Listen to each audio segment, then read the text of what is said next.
Mpigie Yesu makofi mengi. Wale ambao tumekuwepo kuanzia siku ya kwanza, tunajifunza mbinu za kutamaraki mji au nchi. Mbinu za kutamaraki mji au nchi. Kwa hiyo nilikwambia kwenye masomo mfululizo tuliokuwa nao mwaka jana, kama sio mwaka juzi, tulijifunza namna ya kukomboa mji na tulifanya maombi ya kukomboa mji. Lakini ngakwambia unapokomboa mji hauishii hapo, kuna hatua inafuata. Hatua inayofuata baada ya ukombozi wa mji, tunafuata hatua ya kutamaraki mji. Niliwaambia kutamaraki ni kitendo cha kupambana mpaka umiliki na kutawala eneo fulani na kuwa na umiliki kwenye eneo. Kwa hiyo nikakueleza hiyo. Lakini pia siku ya jana tuliona jambo namba 2. Naomba nirudie kwa haraka niende mbele. Jambo namba 2, naomba unisikilize huko mahali popote kwenye mtandao, nisikilize. Jambo namba 2 la msingi juu ya kutamaraki mji ni mpango wa Mungu kanisa liwe na umiliki juu ya mji au nchi. Ni mpango wa Mungu. Ni mpango wa Mungu kanisa liwe na umiliki juu ya nchi na mji. Kwenye mabano nikawaambia ni mpango wa Mungu kila Mkristo, kila mtu wa Mungu aliyeingia hapa duniani awe na umiliki wa ardhi. Naomba tutulie, walioko nje tutulie, na kama watu hawana kazi wanaweza wakaingia ndani, lakini nataka utulivu. Haleluya. Ni mpango wa Mungu kanisa wa Kristo tuwe na ardhi. Ni marufuku Mkristo kutokuwa na ardhi. Mungu alipokuumba akakuweka duniani, alitaka uwe na ardhi unayoimiliki mwenyewe. Ni vibaya kuona watu wanakuja kanisani halafu wanazurura mitaani, hawana sehemu ya makazi yao, hawana sehemu ya kuishi, hawana umiliki kwenye ardhi, hawana viwanja, unaona tu kawaida. Hapana, kila mtu anapasa awe na kiwanja, awe na ardhi. Na yako makusudi kwa nini Mungu anataka tuwe na ardhi. Mwanzo 1:26 nilikuonyesha jana. Mungu aliposema tutawale samaki wa baharini, nyangumi, akasema na wamiliki au watawale juu ya nchi yote. Niliwaambia nchi maana yake ni ardhi. Uumbaji tuliona kuna mbingu, kuna nchi. Ile nchi pakafu pakaitwa nchi. Alafu yale maji akayatenga, Biblia anasema akaita bahari. Na mwanadamu ulipoumbwa, sehemu pekee ambapo kuna hatima yako ni sehemu ya ardhi. Ardhi zimebeba hatima za wanadamu duniani. Ndio sehemu ambapo kuna hatima yako, kuna maisha yako, kuna uzao wako hapo. Hakuna mahali pengine utaenda. Kwenye mwezi hakuna hatima yako, wala hakuna umiliki wako. Sehemu pekee yenye umiliki ni sehemu juu ya uso wa nchi au ardhi. Haleluya. Ufunuo 5:9-10 tuliona jana. Sema ulichinjwa ukamnunulia Mungu watu wa kila kabila, kila lugha, kila jamaa, ukawafanya kuwa ufalme na makuhani, nao wamiliki juu ya nchi. Mungu alipokuwa ananunua kanisa, alitaka litamaraki nchi, tamaraki juu ya ardhi, wao na umiliki juu ya nchi, juu ya ardhi. Kwa hiyo Mungu hapendi kuona watu tu wanaishi, ni watu wake, wanashandalaizi, wapo kanisani, wanaabudu, hawana sehemu ya ardhi. Ni mbaya sana kwa Mungu. kwa sababu utamnyima legitimacy, utamnyima utawala juu ya maeneo. Mojawapo ya sababu ya Mungu kutaka watu wake wawe na ardhi, anataka awe na utawala juu ya maeneo. Hakuna namna ufalme wa Mungu unaanza kudhibitika duniani kama watu wake hawana ardhi. Takuonyesha huko mbele. Haleluya. Kwa jambo la msingi hapa, kila mtu aanze kuwa na hasira na aanze kuwa na mtazamo wa kuhakikisha anamiliki ardhi, na ikiwezekana miliki ardhi za kutosha. Na kuna watu wengine wana shida, nitaonyesha huko mbele. Watu wengine wana shida, ananua ardhi leo, kesho anauza. Haleluya. Unanua ardhi leo, kesho anauza, mpaka watu wengine wanafikia hatua ya kuuza ardhi za urithi. Jamani, mimi ndo nayefundisha. Mwambie mwenzako kuangalia ubaoni, mwambie angalia mbele, acha kushangaa shangaa.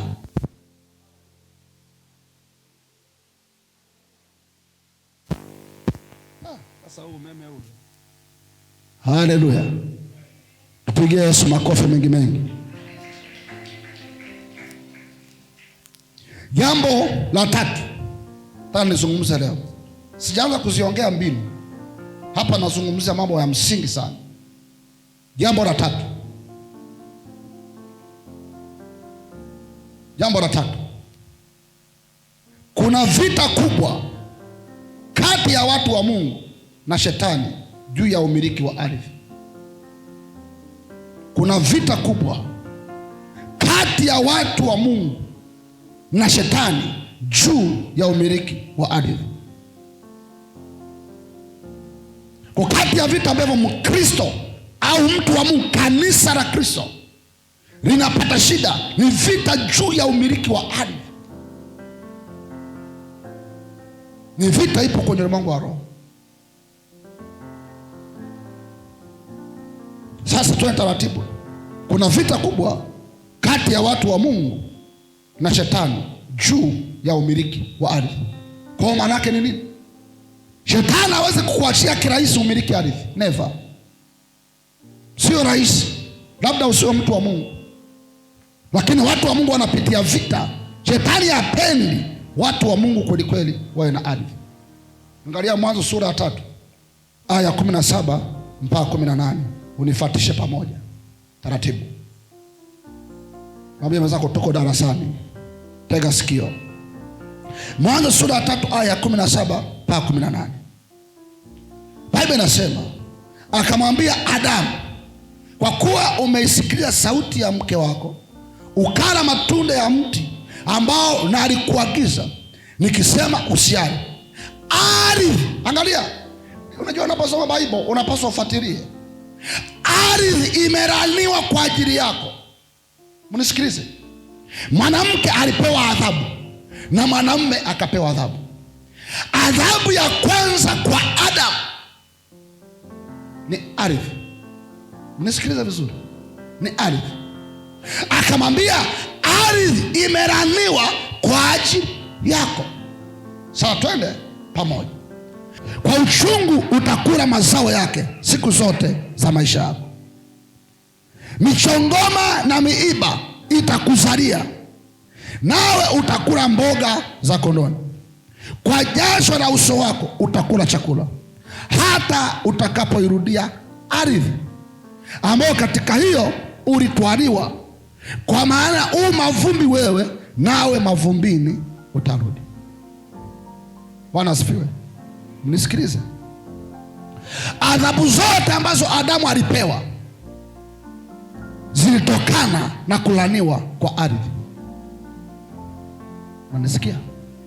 Adhabu zote ambazo Adamu alipewa, chanzo chake kilikuwa ni ardhi. Hakuna ubaya ambao Adamu amepitia ambao chanzo chake sio ardhi. Angalia, anasema ardhi kisha laaniwa, mambo fulani yatatokea. Moja, utakula kwa uchungu. Kwa nini?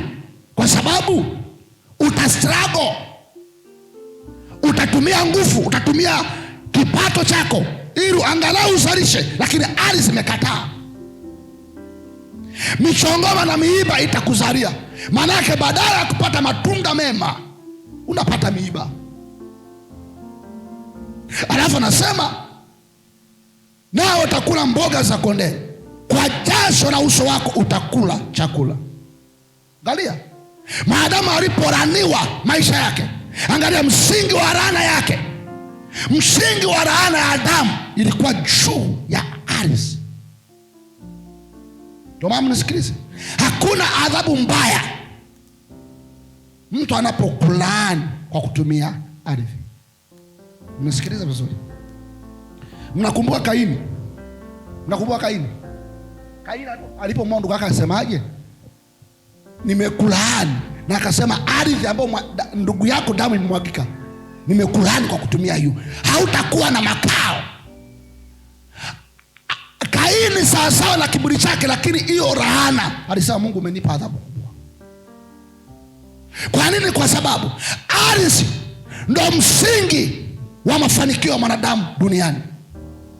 Ndio nisikilize, Biblia inasema mheshimu baba yako na mama yako upate kuwa na heri na miaka duniani. Lakini anasema usipomheshimu, adhabu ya laana itakupata mpaka utakapoenda kwenye ardhi nyingine. Maana mnisikilize, Mungu akitaka kulaani mtu ambaye hamheshimu baba yake, hamlaani yeye, analaani mahali anapoenda. Unaweza ukasema baba yangu ananyanyasa, niko mfuru, ukaenda Dar es Salaam, laana inakufuata Dar es Salaam pale pale ardhi ulionayo. Ndio maana Kaini akasema hautakuwa na makao kwa sababu damu ya ndugu yako iko kwenye ardhi. Laana ya ardhi ni mbaya.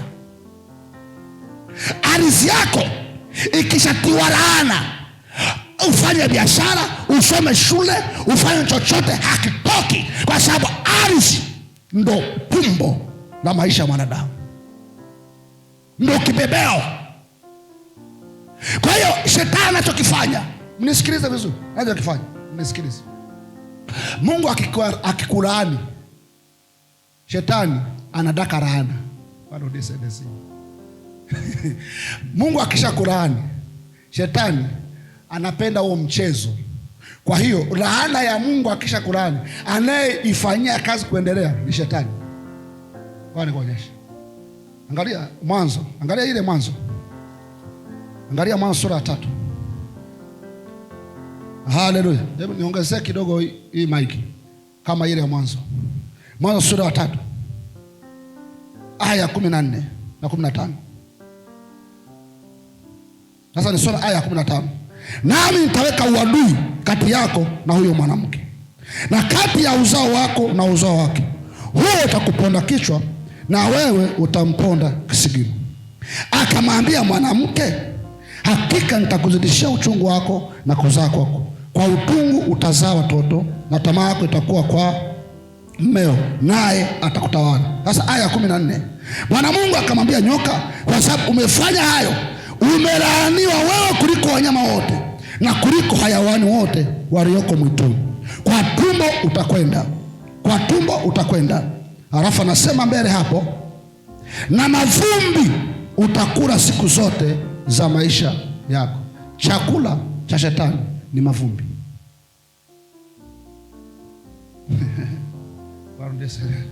Chakula cha shetani nini? Mavumbi. Wewe umeumbwa kwa nini? Utarudi wapi? Sasa kama chakula cha shetani ni mavumbi, maana yake nini?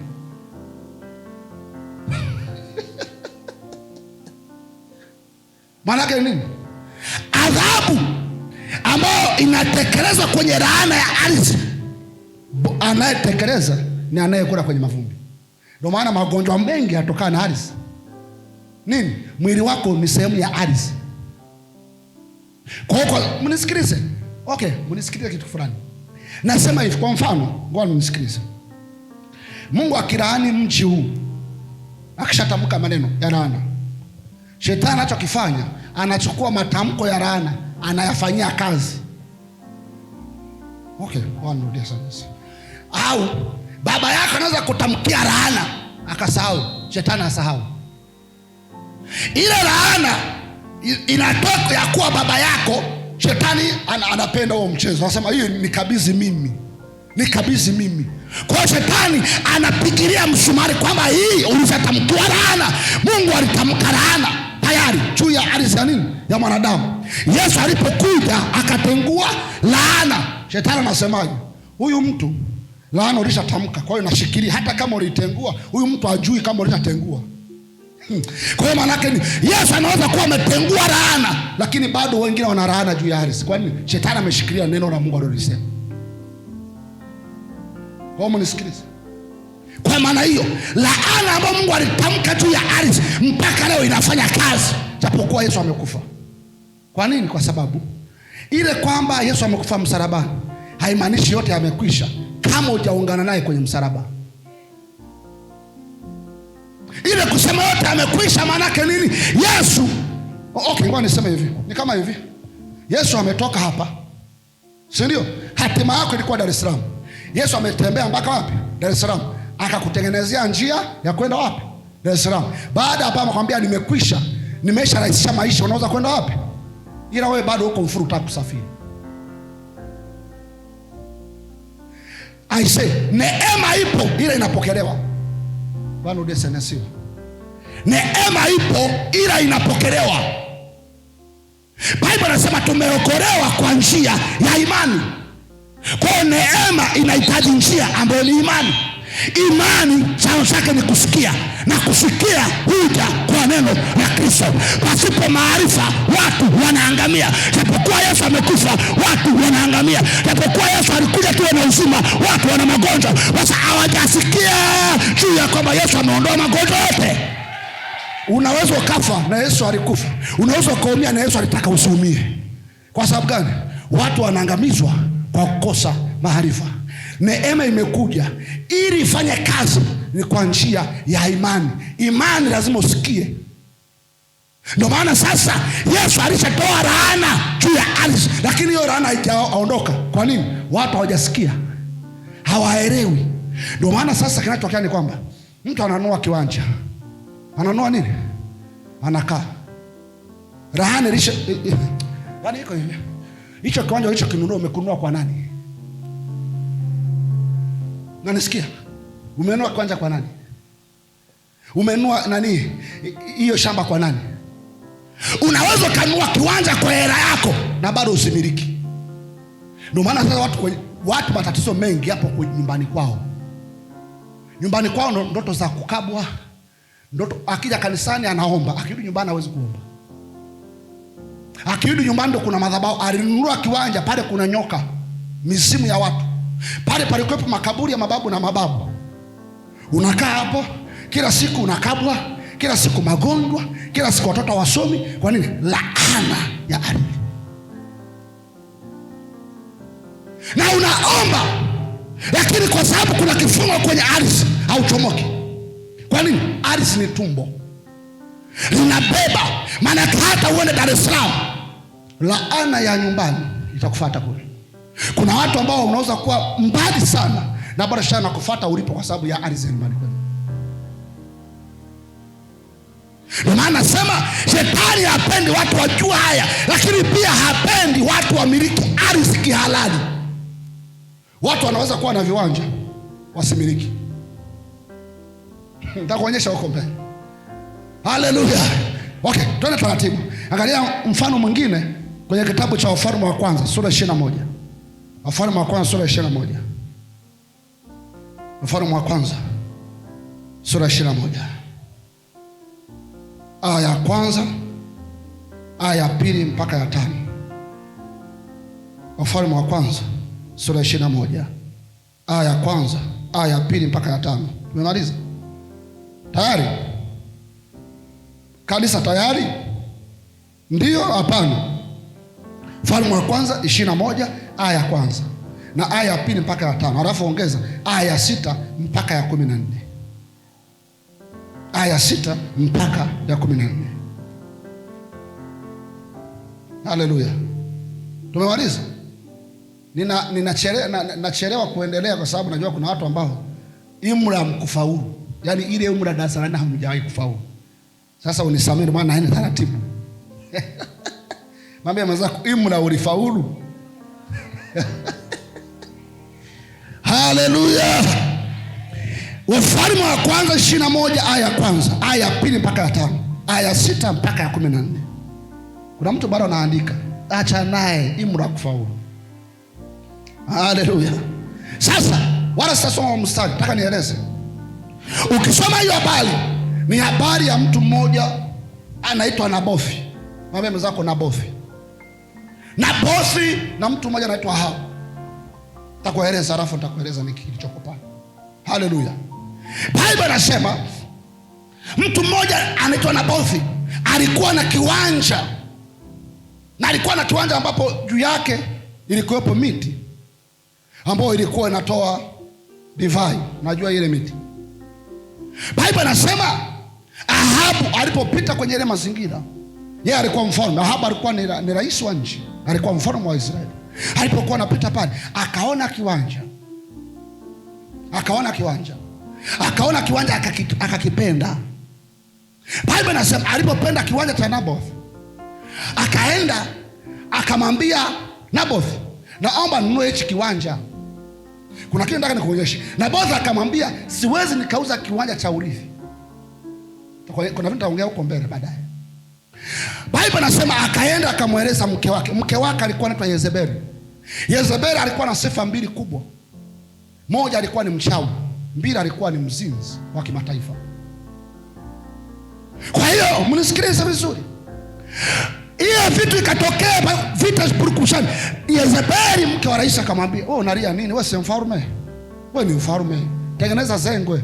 Mwambie huyu ananikana, anaheshimu mfalme, ana nani na nini, anakufuru 1 2 3. Akamtengenezea scenario ya kumsingizia. Biblia inasema wakaandika waraka, ukaenda kwa pigwa pete ya mfalme, wakaenda kwa Nabothi. Watu wakusanyika, wakamleta mashahidi wa uongo, wakasema Nabothi ana 1 2, anamdharau mfalme, hamsikilizi. Lakini wanataka wamuue ili wachukue kiwanja. Sasa mnisikilize. Biblia inasema Yezebeli akafanya mchezo. Ahabu akaandika ile barua, watu wakampiga mawe, akafa Nabothi. Alipokufa akafurahi Ahabu na mke wake, wakasema kwa kweli umefaulu, umepata kiwanja. Sasa mnisikilize. Hivi ulishajiuliza, rais unaangalia kiwanja cha mtu wa kawaida, kwani hapakuwepo viwanja vingine? Hapakuwepo viwanja vingine? Rais ni mmiliki, ana miliki kubwa, kwani angalia kiwanja cha mtu wa kawaida tu Nabothi, na mpaka atumie njia ya kumuua, kumteketeza na kumuondoa. Shida sio kiwanja. Mnisikilize. Fuatilia, ni mifumo ya kiroho. Nitakuonyesha. Yezebeli ni mfumo unaopingana na Wakristo kanisani. Ndio maana ukitaka kanisa liharibike sasa hivi, ingiza roho ya uchawi na roho ya uasherati, kanisa naliua. Linakufa kabisa. Mnaweza kuwa mnaabudu hivi, lakini mioyo imeshakufa. Hakuna ibada, hakuna ukiroho, hakuna mafuta, hakuna upako, hakuna uwepo. Mnaangaliana hivi, mmekauka. Roho za kichawi na zinaa zikiingia kanisani zinaua kila kitu. Msipoenda kwa toba. Mfumo wa Yezebeli ni mfumo ambao unaua kanisa. Sasa Yezebeli anasimama badala ya mfumo wa kishetani unaopambana na watu wa Mungu. Nabothi maana yake ni matunda ya roho. Nimefuatilia jina Nabothi, ni Kiebrania, maana yake matunda ya roho. Watu wanaotunda roho ni watu gani? Sio Wakristo. Maana yake nini? Ni Yezebeli anapambana na Wakristo. Wanapambania wapi? Wanapambania kiwanja. Maana yake Mungu anajaribu kufunua kwamba moja wapo ya vita iliyopo ni kati ya watu wa Mungu na mashetani juu ya viwanja. Wachawi hawakuachii kiwanja hata siku moja.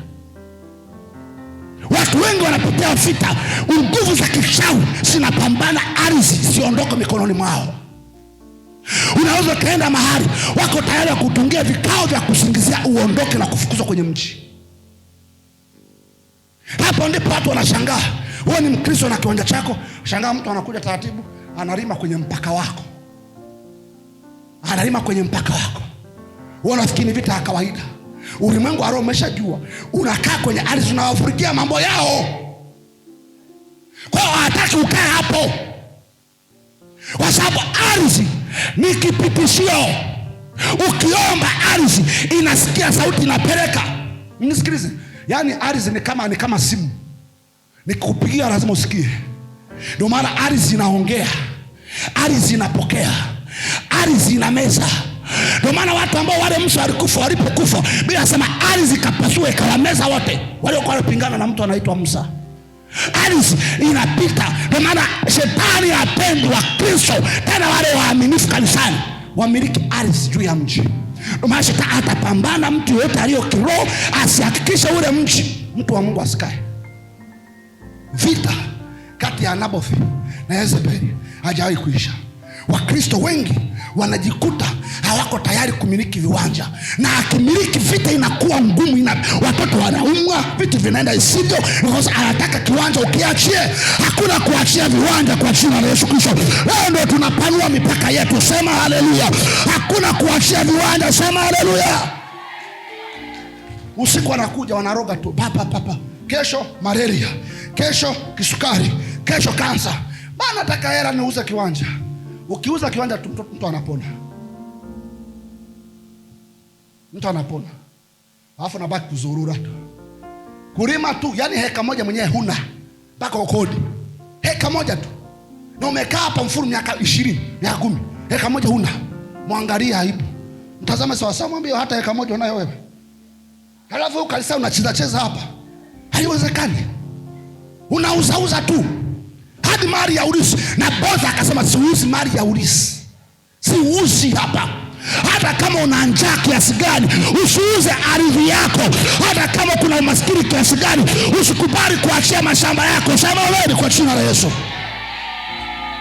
Usiwe na njaa kuuza kiwanja. Kuna binti mmoja alipitia shida kwenye biashara yake. Alikuwa anamfanyia mtu biashara, ghafla alikuwa na kiwanja, akaja mtumishi ananishawishi, mtumishi, najua hii vitu imekuwa ngumu, nataka nianze biashara, niuze kiwanja changu. Anambia dhubutu, usiuze kiwanja. Siuze kiwanja, ni marufuku kuuza kiwanja. Mwangalie mwenzako, wewe marufuku kuuza kiwanja. Una vingine vya kuuza, pa kiwanja, hujui maana yake. Haleluya. Pigia Yesu makofi mengi, haleluya. Haleluya. Jambo la 4. Nabakiza mambo mawili leo. Nataka niombe mama wewe tuombe hapa. Jambo la 4. Ukimiliki ardhi na unamiliki kilichopo. Ukimiliki ardhi na unamiliki kilichopo.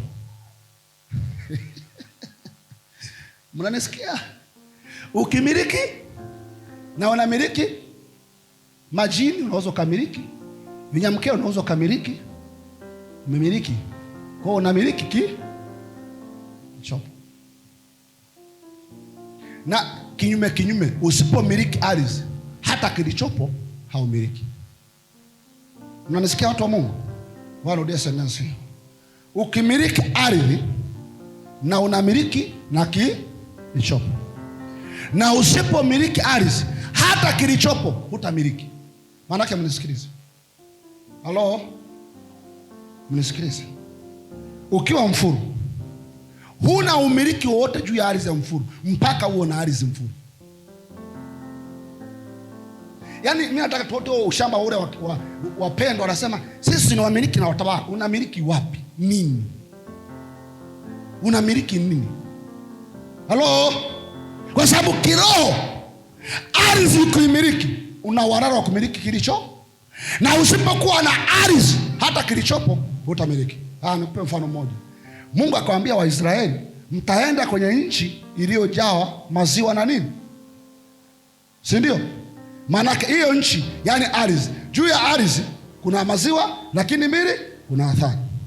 Maana nini? Ili upate maziwa na upate asali, huna namna mpaka upambane upate ardhi kwanza. Unanisikia?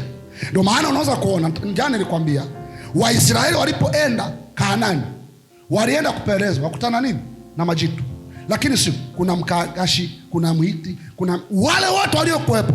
Walipoenda kabla ya kutawala kwenye ardhi na kumiliki, walianza kupigana vita. Mnanisikia? Kwenye sura ya 8 Yoshua anaongoza vita na Ai. Huku sura ya 7 Yeriko wameisha ingia. Walipofika mahali pale kwenye sura ya 8 wameingia vita na Ai, wamepambana. Kuna vita nyingine ilipigana mpaka Yoshua akaamuru jua, pambana vita. Ile vita ilikuwa nini? Wanaondoa watu kwenye ardhi ili wachukue ardhi. Kwa nini? Ile kwamba kuna maziwa na asali mfuru. Usipokuwa na ardhi utasikiliza kwa jirani. Mwambie mwenzako pilau sio yako mpaka uwe umemiliki. Mambo ya kusikilizia harufu ya jirani acha. Kwa hiyo unaweza kuwa mfuru. Hapa tunafundisha jamani, jamani, mfuru ni pema, ni pazuri, ni nini, na unajivunia kama watu ambao waliko Tanzania. Kila mtu anajivunia Tanzania, tuna Tanzanite, tuna dhahabu, tuna nini. Umemiliki nini?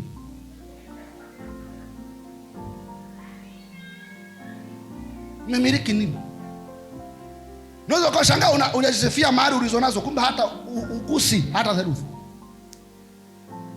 Kwa hiyo issue sio kusifia mji, issue uwe na umiliki na wewe.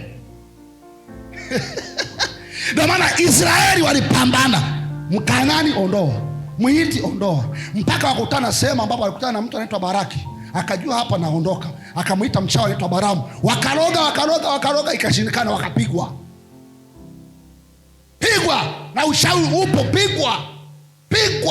Yoshua akasema mninyoweza, akasema jua simama, vita iendelee, ikoleze, piga watu kweli.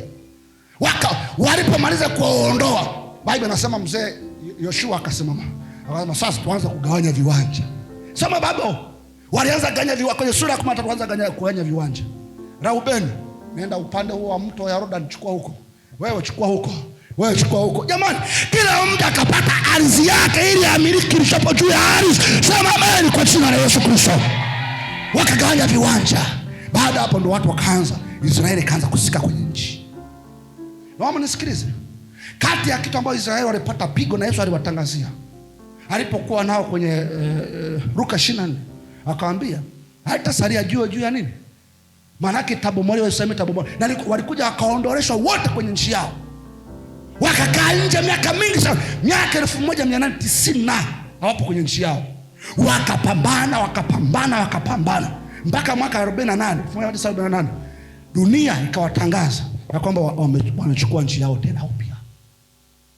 Kwa nini? Sasa ukikosa ardhi, umekosa urithi, umekosa makao. Israeli walipata shida, wakawa wametawanyika huku mataifa huku, mpaka wengine wakaenda Germany. Adolf Hitler akaanza kuwateketeza na kuwaua, lakini Mungu akawajalia wakarudi kwenye nchi yao. Waliporudi kwenye nchi yao, ile ikaya vita ya siku 6, maka nadhani ilikuwa 67. Siku 6 wamejipanga, Waarabu wanataka wawapige waondoe. Na Israeli walishinda bila bunduki. Wakapiga vita siku 6, Israeli ikatawala, ikawasogeza Wapalestina, ikasogeza huku pote, ikamiliki. Kwani wapigane vita? Mwambie za kutamaraki mji. Kwa hiyo kama hauna ardhi, maziwa na asali sahau. Ili upate maziwa na asali lazima uwe na ardhi. Mnanisikia? Ndio maana ni muhimu kuwa na ardhi.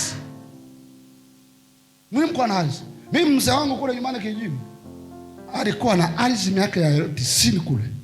Yule mzee hajawahi kuuza. Hakuuza ile ardhi. Kwa shamba kubwa zamani walikuwa na 2000 mtu ananunua mashamba. Watu wengine wanauza tu, wanaona sifa, anauza 20,000, nimeenda mauza 200,000. Yule mzee hata wakimpa milioni 100 hawezi kuuza sasa hivi. Na bahati nzuri wakaja wakagundua madini kwenye ile shamba la mzee. Mzee akamwambia hakuna hapo. Madini ni yako. Ardhi ni yako, kwangu nataka madini, njoo tupange. Leta hela, chukua madini. Si unamiliki ardhi? Sasa angekuwa watu wengine kama hapa, wanasema miaka 2000 unajua imepanda imekuja milioni. Kumbe hii ardhi sio ya milioni, baadaye inakuja kuwa milioni 200. Wewe unauza kwa umaskini. Alafu umezeeka, mwenzako aliyemuuzia ndo anakuwa atajua, sema jamani, hii ardhi ilikuwa ya kwangu, umekwisha. Maziwa na asali ujala. Na hiyo ni vita kubwa. Wewe ndo anaambia amaniki ardhi, ujui ardhi imebeba mambo mengi. Ndio maana madini yanaweza sionekane leo, yakaonekana kesho. Ardhi ni kitu cha kiroho. Unaweza kufikiri madini yapo kimwili, madini yapo kiroho. Unaweza ukachimba ardhi usipate ya madini. Nauliza watu wa madini wengi warogaji tu, kwa sababu madini yale ni ya kiroho, hayaletwi na mwanadamu. Punga mkono, piga Yesu makofi mengi mengi. Sasa ngoja niongee kidogo mbinu za kumiliki ardhi. Tuanze taratibu hapa. Mbinu za kumiliki nini? Ardhi. Yes, kuna watu wengine wamenunua lakini hawajamiliki, na kufundisha mbinu za kumiliki. Nikufundisha mbinu ya kwanza leo, halafu kesho nakufundisha nyingine. Hapa tumeanza mbinu. Hello. Mbinu za kumiliki ardhi. Haleluya. Moja, unamiliki ardhi kwa kununua kihalali. Sasa nitakuonyesha. Unamiliki ardhi kwa kununua nini? Mnisikilize. Ni kosa la jinai kudhulumu ardhi ya mtu. Mnasikia wapendwa? Ni kosa la jinai kudhulumu ardhi ya mtu. Hiyo laana utaitubu kaweza. Jambo la kwanza, unanunua ardhi kihalali. Maana yake nini? Usikubali kufanya ujanja ukapata ardhi ambayo huna uhalali nayo, itakutesa. Haleluya. Kununua nini? Sasa hakikisha unalipa hela, hata kama sio kubwa, ili ufanye exchange. Yaani umeweka kitu ambacho ni kama vile kukaa na mwanamke mmoja tolea mahali. Unajua ni mbaya. Unajua ni mbaya. Mbaya. Una sauti. Kristo alikuja kutununua sisi kama wanawake. Maana Kristo alipa gharama wapi? Biblia inasema akatununua kwa damu yake ya nini? Yesu akisema Leopold, nasema ndio Bwana, nanyenyekea. Kwa nini? Kanunua, yeye ni bosi wangu. Mnanisikia? Sasa mwanaume wewe unakaa na mwanamke, unafaidi, nyumbani kwao hawafaidi. Huo ni upumbavu. Usikubali vitu ambavyo hujaweka gharama. Mnanisikia? Ndio maana mnisikilize. Watu wengi wanapaka kupambana kiroho, hawana uhalali juu ya vitu walivyo navyo. Unaweza kwa hapo unapiga hii speaker. Inakusumbua kwa sababu umeiba mahali. Kuna watu wana nyumba za wizi.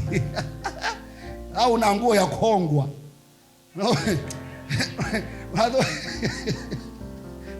Kila mahali nguo inakwambia nimehongwa.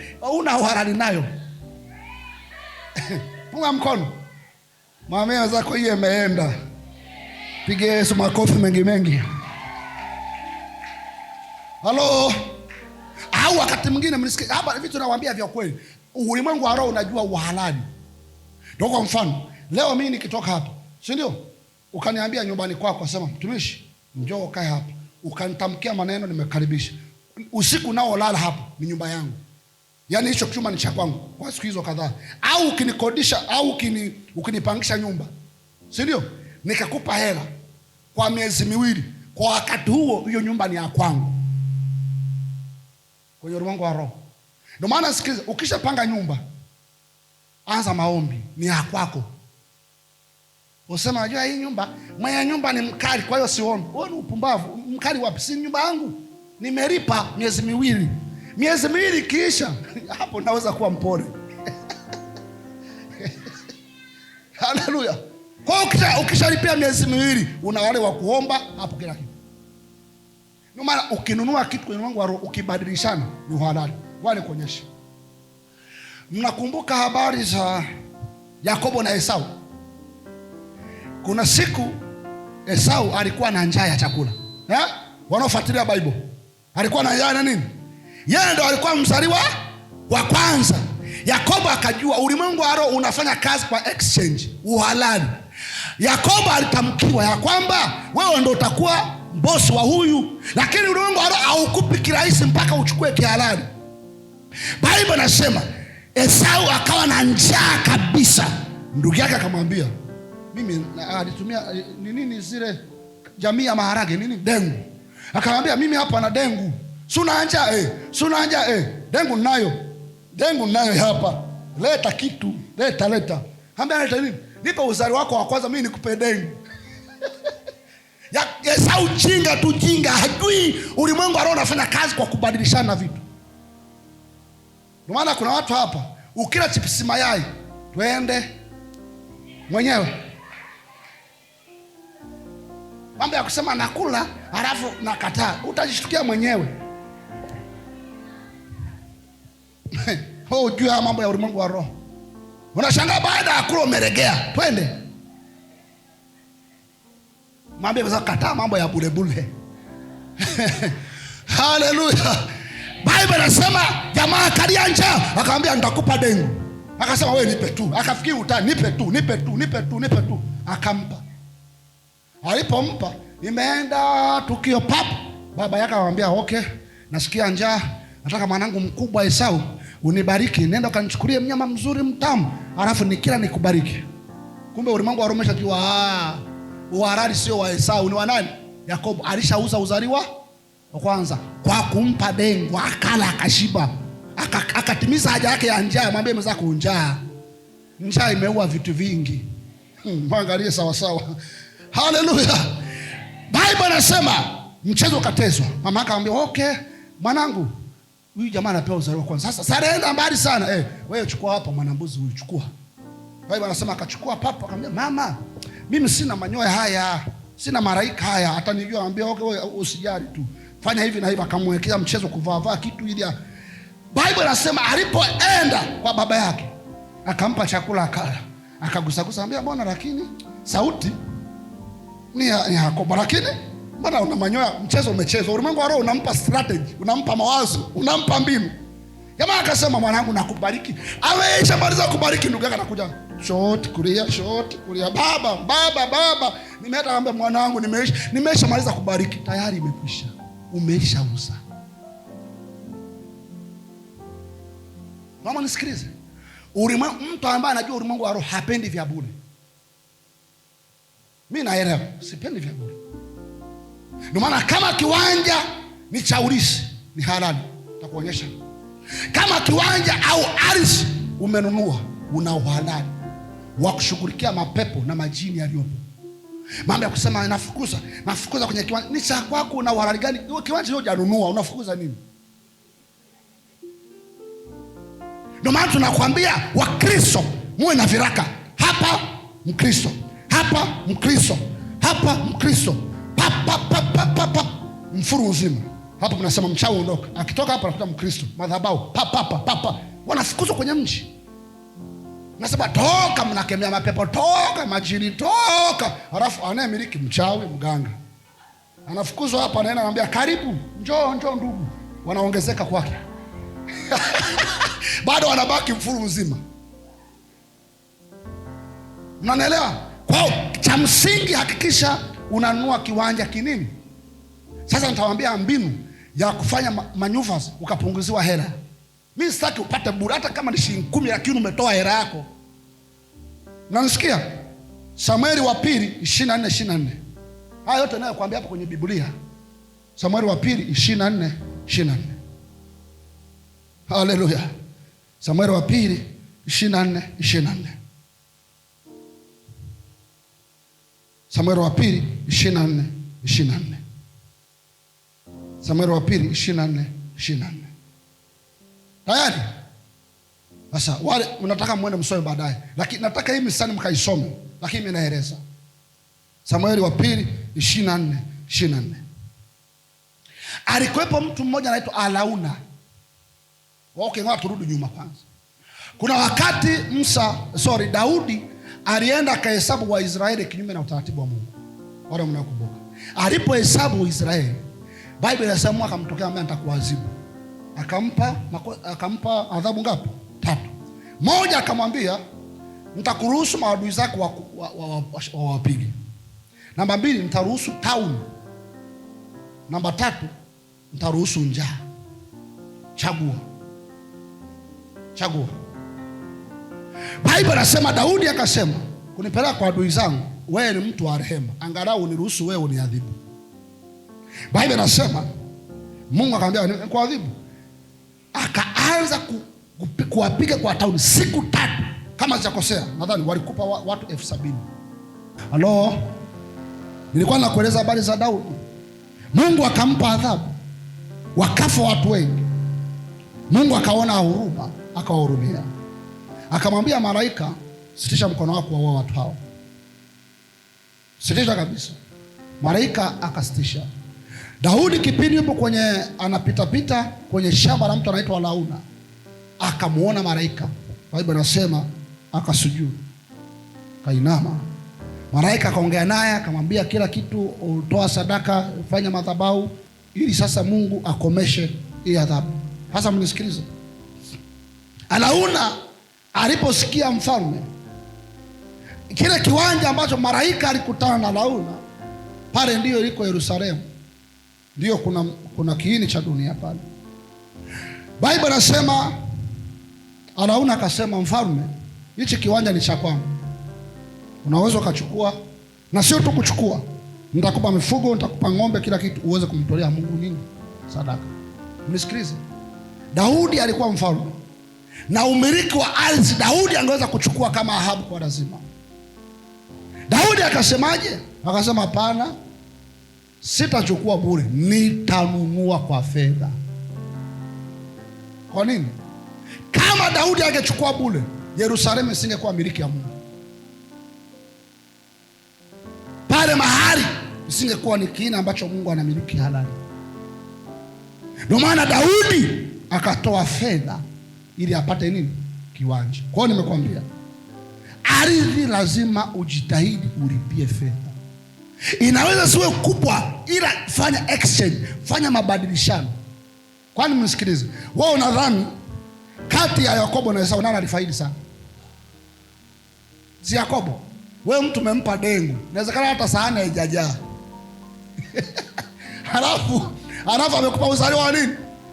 Maisha, hatima yote yameiuza. Yaani Israeli ya leo imetokana nani? Yakobo. Ardhi ya imetokana nani? Yakobo. Umaarufu imetokana nani? Yakobo. Lakini aliyeuza ni nani? Yaani unachokifanya, mnisikilize mimi nayo hapa.